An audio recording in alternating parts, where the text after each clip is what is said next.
Good morning. I'm Sean McManus, and on behalf of the Cronkite family and Walter's colleagues at CBS News, I'd like to welcome you to what I think will be a very fitting and lasting tribute to someone whose stature and influence will never be duplicated. I'd like to welcome and thank President Obama and President Clinton for joining us here this morning, and also Walter's children, Nancy, Kathy, and Chip. I'm also happy to report that Walter Cronkite IV is gainfully employed as an intern in our Washington bureau, so the Cronkite tradition is alive and well at CBS News.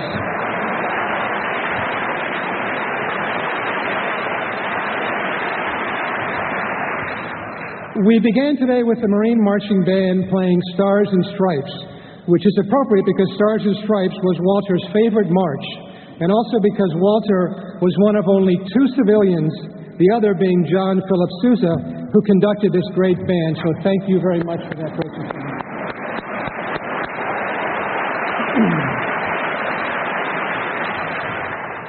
My family has had the good fortune of periodically crossing paths with Walter throughout the years.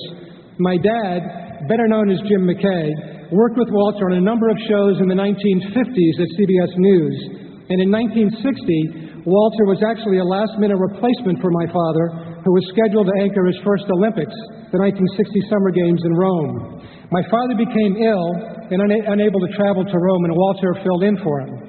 Years later, Walter and I talked about how much he enjoyed his big sports assignments and my dad's desire to be a network news anchor.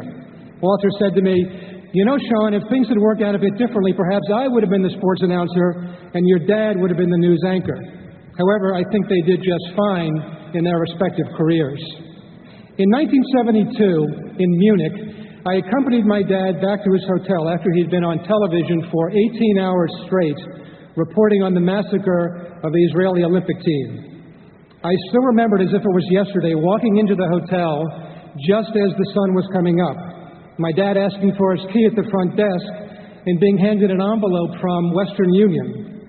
My dad opened it up and read it to me. It said, "Jim, you were superb yesterday. The profession and the industry have reason to be proud of you. Congratulations, Walter Cronkite." It was the very first of hundreds of notes that my dad received from America, and it was typical Walter, simple but so perfectly worded. My dad and I just looked at each other for a while without saying anything, and then my dad said to me, "You know, it's never going to get any better than this moment right now." Many years later, when I got my job at CBS News, I was in my office in the morning of the announcement, calling the various anchors, correspondents, and the rest of the CBS News team, when my assistant came in and said, "Walter Cronkite is on the phone for you." Of course, I immediately stood up at my desk at attention, took a deep breath, and picked up the phone. "Good morning, Mr. Cronkite," I said, and he replied, "Hello, boss." I literally gasped and said what first came into my mind, which was, "Oh, please don't call me that, Mr. Cronkite." The fact that I could somehow be Walter Cronkite's boss seemed to be the height of absurdity. However, as soon as we finished our conversation, of course, I immediately called my parents and said, "You're not going to believe who just called me boss." When I told them, there was a long silence, and I knew that the three of us were thinking how the McManus-Cronkite family history had really come full circle. From those early days at CBS News in the 1950s, to the day Walter called to congratulate me on my new job. Like all moms, mine had the best advice for me. You just make sure you call him Mr. Cronkite and not Walter. At our first lunch, I did indeed call him Mr. Cronkite, and not surprisingly, he insisted that I call him Walter. I can't imagine what it would be like to come to work every day and actually be able to work with Walter Cronkite. Those of us in the news business are instinctively influenced every day, not only by his remarkable body of work, but by what he stood for also. Integrity, perspective, professionalism, and yes, a sense of humor.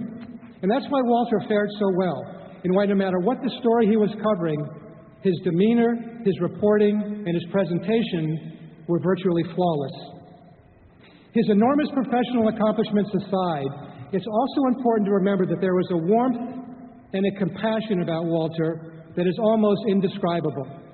Those who knew him will also tell you that there was never a better or more loyal friend.